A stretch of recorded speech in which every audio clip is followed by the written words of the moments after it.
Next up, we have a conversation between Matthijs de Bruijne and Charisma, Bing, Natalia, Jacqueline of the Migrant Domestic Workers Network, the FNV, which is the Netherlands Trade Union Confederation, also joined by Cecilia Valejos, who's co-researcher and artist, and she's joining the conversation also as a collaborator of Migrant Domestic Workers. Just to give a few words of Matthijs' practice, as one of the BAC Fellows of this next year, his practice is formed through political collaboration with trade unions and labour organisations, and it was in 2010 that he was invited to work as an artist with the Domestic Workers Union organisation. And Cecilia, I think you joined in 2011, right? Yep.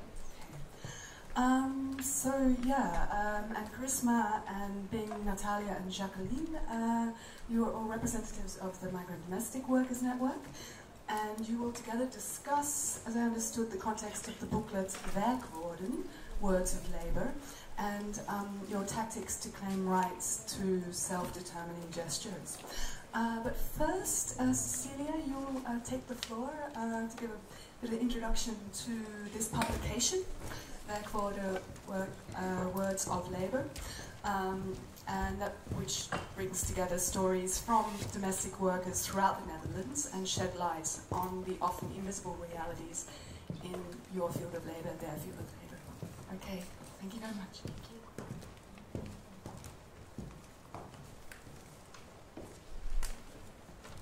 In 2015, when there were riots for 2 days with the police in The Hague, I saw it all from my balcony. There were gunshots, stone throwing, arrests. For 2 days, I didn't leave my apartment. My employer told me, "Don't worry, the police will never come into your apartment. The trouble is somewhere on the street.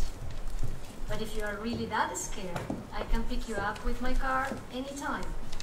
And if the police stop us, you can say that you are my fiancé. Is that fine? I can also bring you some groceries, so you don't have to go out." This was nice, but I thought, how can I go out? The entrance of the building was full of policemen. They even got into the building. I was actually really scared, but I say to myself, I'm not scared. The riots lasted about a week, so I just stayed in. And in a way, it was also fun to watch everything from above.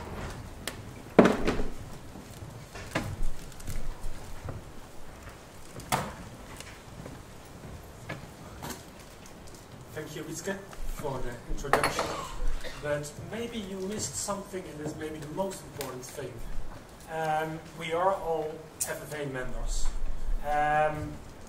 In fact, we are all from a different union. I think you are part of FNV Cultuur, I am part of the Kunstenbond, and of course the others are part of maybe the best union, I have to say, and it's the Union of Cleaners, and we are part of the sector of domestic workers. Briefly, I will tell something about the domestic workers in the Netherlands. Well, Bing, you are the oldest member, I think. Yes. And it was in 2007 that migrant workers in the Netherlands started together. They formed self-organized groups, and then in 2008 these groups entered at that moment the FNV Advocabo. Quite quick they moved to the FNV Bondgenoten, to the Schoonmaak, or at that moment the official name was the Union of Cleaners. And the Union of Cleaners was a special union. Already at that time it was the first union in the Netherlands what used the technique of organizing. So that means we're not going to wait till the workers come to the office, now we're going to find the worker. I will keep it short, because otherwise I will talk too long. And one of the most important issues in the last years have been the fight for the ratification of the ILO Convention 189. Later on, Cecilia will explain a little bit about it, because it's quite a technical story. ILO Convention means the International Labour Organization, is something that is based in Geneva, and the Dutch government signed this international treaty, but they never wanted to ratify it, because what they say, I think everything is well organized in the Netherlands, or something like this. Yeah. That means I'm a ZZP'er, you are a ZZP'er, and she's a ZZP'er, and it means no pension, no health insurance. If you get ill, you're into problems. But maybe that's also a problem that many artists have nowadays. Our fight for this ratification was going quite well, but on a certain moment the government had to take a decision, because what you see on the back is the first demonstrations of the domestic workers in the Netherlands. It was in 2013. Yeah. And after that moment, it was quite clear that the government had to take a decision. But what did they do?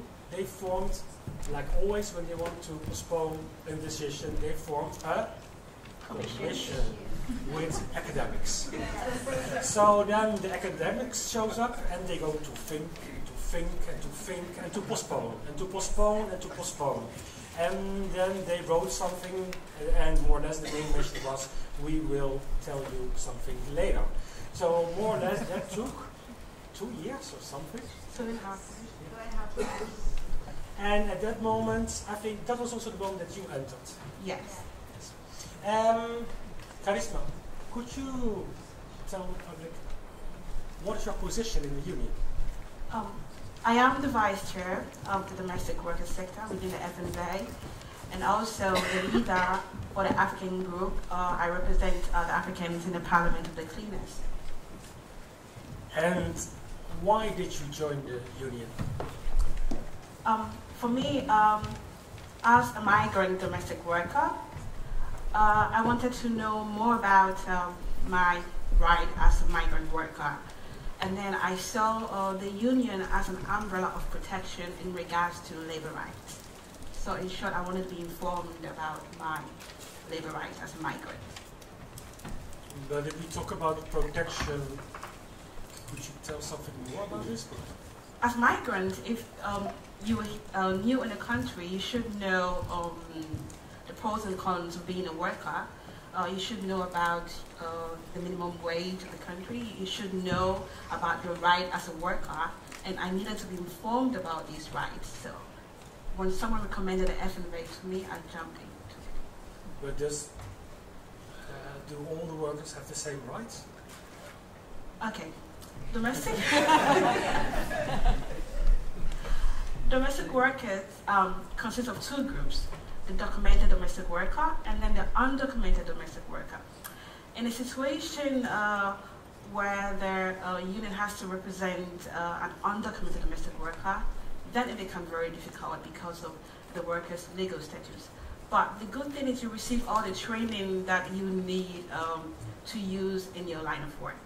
So not every worker within the FNV domestic worker sector get this protection, but some of them. Now I will tell you something horrible, because the first time before I met you, it was, I think in The Hague, we had a workshop together. Yes. And the union, they sent me to this workshop and they said, you have to meet the domestic workers. And I said, the what? I didn't know what was a domestic worker at that moment. So, no. But could you explain what is a domestic worker exactly? Okay. Domestic work is any work that is done within the environment of a home. Think of cleaning, ironing, taking care of their children. In general, you have to make sure your employer's house is in order, because we work for people who go out there to work for the development of this great nation. And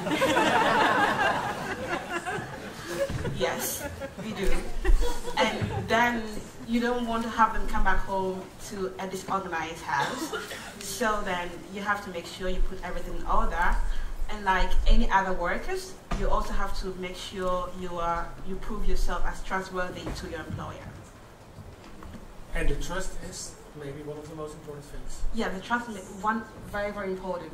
I think in every work you have to prove yourself trustworthy to your employers. It's very important. But you have the key of their house. You have the key of the house and you take care of their children. And, well, this trust, what you have, what you get, how's this relationship with the employers? Because in general, if you do think about the union, it's a fight between the worker and the employer. Domestic workers have quite very good relationship with their employers. They have employers who treat them like their sons and daughters. I say sons and daughters because there are men who are also domestic work. Domestic work is not only for women. We have employers who are not so friendly, but they are nice. So I say generally domestic workers have very nice and cool employers. But if the relationship with the employer is quite good, what's your problem?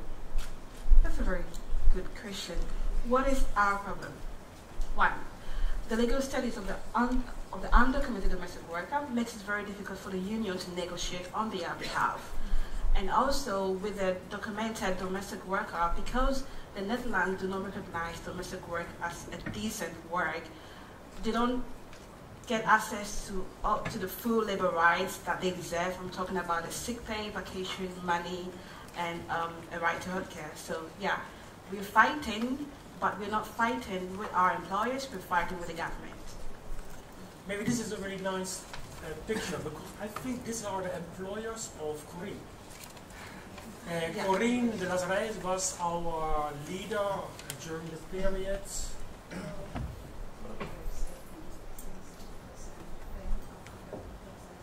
So 2010 until 2013. So, and then after that moment, she went back to the Philippines. Yes, and I think these are her employers, and we are walking here around in the museum district. Yes. To support also domestic workers at the same time. At the Corinne also, because at the Corinne is a very good and it's a very strong person to lead as a domestic workers in the Netherlands. So look at the employers; they are also curious what we are doing because they wanted also to support at the Corinne.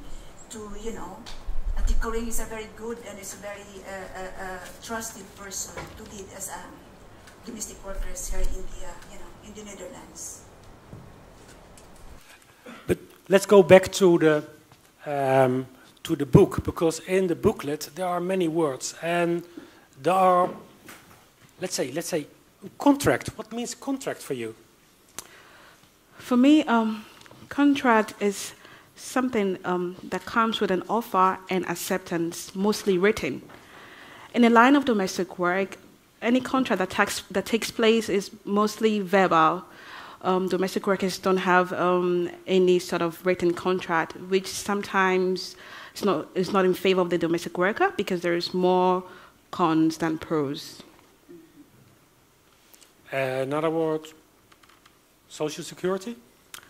Social security to the domestic worker means a sort of identity which gives him or her the tickets to certain privileges needed in this country. Health? Health. Basically, if you're not healthy, you cannot work. So for the domestic worker, to be healthy is very important for them. Maybe Cecilia, could you explain a bit something about the background of the... Yeah, this will be a bit technical, but it's not going to last longer. So bear me for 6 minutes, more or less. So this booklet that we did was published by FNV. FNV is the Federation of Dutch Trade Unions. And it was made in the occasion where there was an international conference about domestic work in The Hague, sorry. And it was at the Social and Economic Council of the Netherlands. So the function of this book was to disseminate some of the stories of the domestic workers, but in relation to the ILO Convention. The ILO Convention, maybe someone knows what ILO is. It's the International Labour Organization, which is a kind of United Nations agency, and that this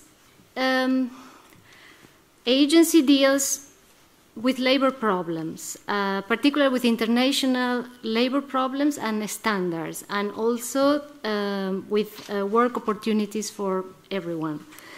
In 2011, ILO adopted a treaty which has a number, the ILO 189, which was an agreement that stated that domestic workers and any kind of work taking place in private households, could be child care or elderly people care, was considered a regular job. This treaty was voted for many countries, outside and inside the EU, but voting for that doesn't really mean that the law is implemented in every country. So a ratification is needed, and the ratification means that it is what enables a translation of that treaty in a law that can have sense and meaning and can be applicable in the legislation of every country. So regrettably, up until today, the Netherlands never really ratified, although it voted politically correctly the treaty.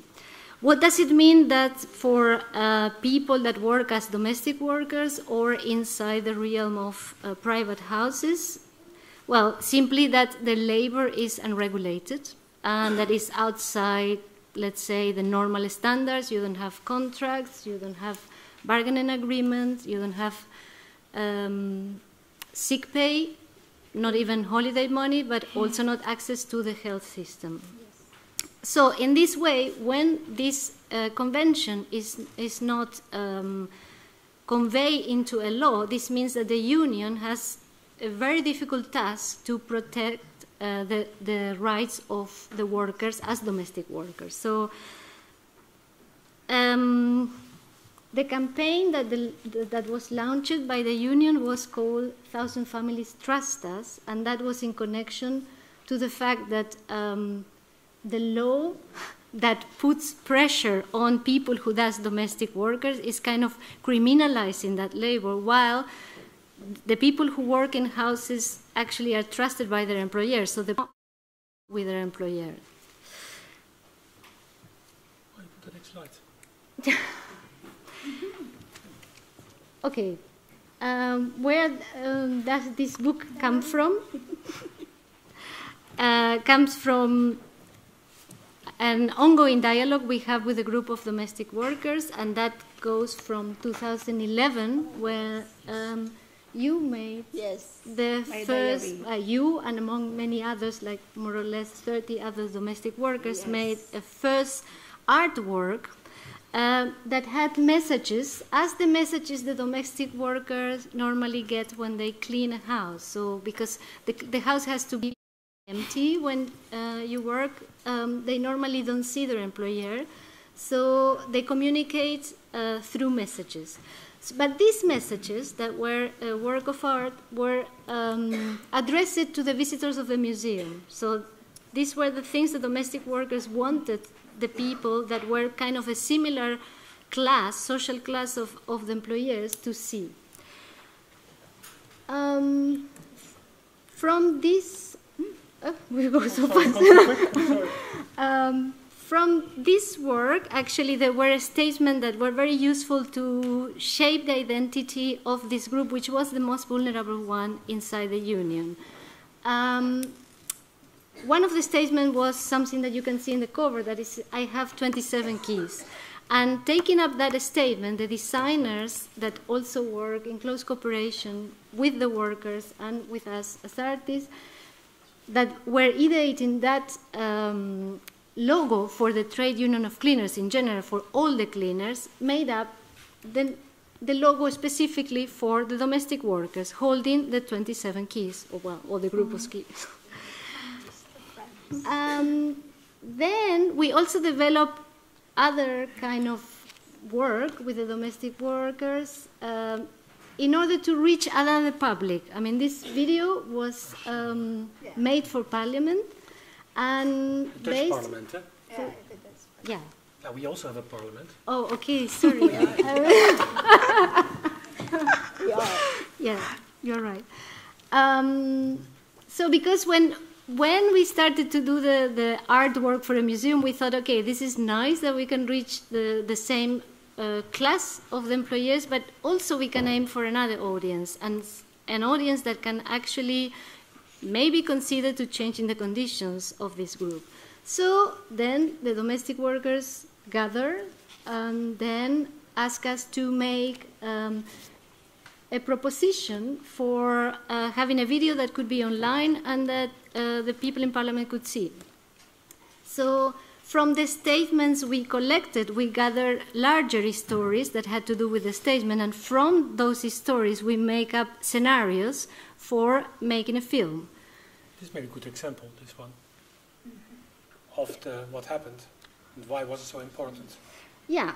The stories they told us were connected with the fears they had and actually with very day-to-day situations in relation to work. So actually this was one of the stories that was about being caught by police when you don't have credit in your car to pay the bus when you are going to work.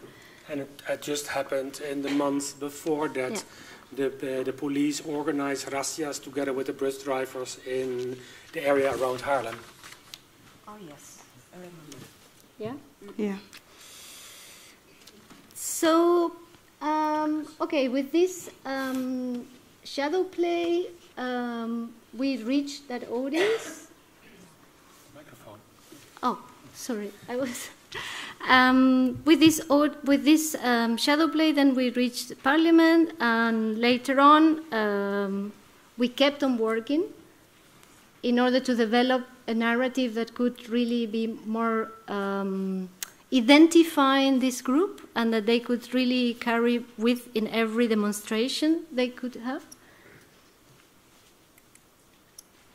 And then we came to the book that gathered larger stories that were also related to the film, but they were new stories as well. And with that, we went to the CER in April 17. The CER is the Social Economical Council of the Netherlands. Is the place where employers, government, and trade unions discuss social economical issues. It is quite an important place, more or less. You could say, well, it's the, let's say, the heaven of our polder economy, you could say, and it's what is good to work inside the trade union is that you have access to this place where decisions will be made. But first I have another question to you, Charisma. Right. You know, this book. Very well. Is this art?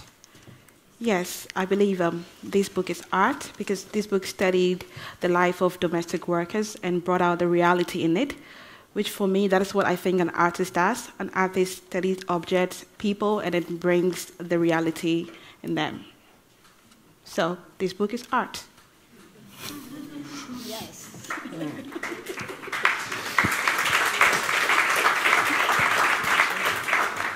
But Matthijs, I'd like to ask you a question. How does it work in your line of work? Do you have fixed wages? Do you work under contracts? How's your work regulated? Well.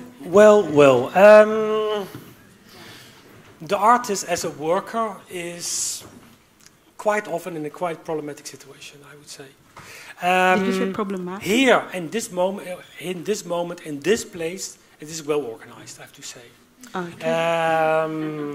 Thank you all for this. I signed a contract for 4 days, I think ago, or 3 days ago. That's and good I will news. be paid also.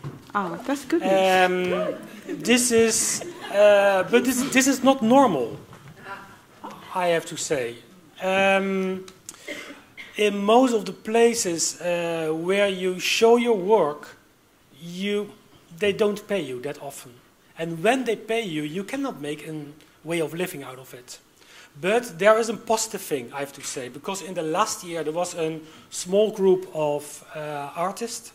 They organized themselves in you call the platform Beeldende Kunst.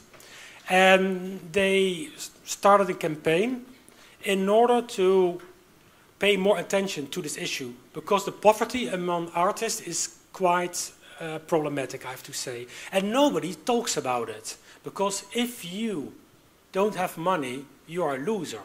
You know, and it's your own mistake. You're not a good artist. Because good art is the art that sells. Yeah. That is a bit the logic. And that also makes it so problematic. But this small group of artists, they created what they called a guideline for artist fee.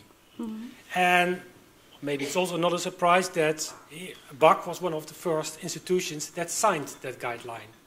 But it is not something what is fixed. So it is not something that you say, well, I can go now to the internet and I can count more or less what they should pay.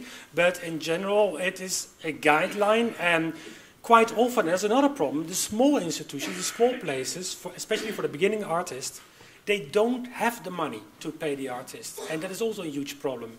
So, but if you look to, for example, the Stedelijk Museum in Amsterdam, they didn't sign. Mm-hmm. And so this is a place what you definitely can criticize for that. But then, if you mostly work for free, then what is your driving force? What makes you want to still continue to work as an artist? Ooh, fame? Obligation? Obligation? Responsibility? But this is a long time ago that I thought about such a question, I have to say, because my practice is a bit different right now. Okay, but what does it mean for you to work for the union? Well, at least they pay me. And they pay me well. Whoa. So when I work 1 hour, I get paid for that hour. Oh. And sometimes, well, the only complaint I got that my bills were too low. Really? Yes. In the union? That can happen, yes. Yeah. Okay. And, but what does it mean for working... with the union? For the union. Above all, it means that you work for and with workers. So your goal is not anymore to create your personal career, but your goal is the same as the political goal of the union. It's not only, let's say, campaigning, being part of a campaign, it's above all also create together with the worker a new identity of the worker. Okay. Because the worker in the Netherlands at this moment doesn't have any more their own identity.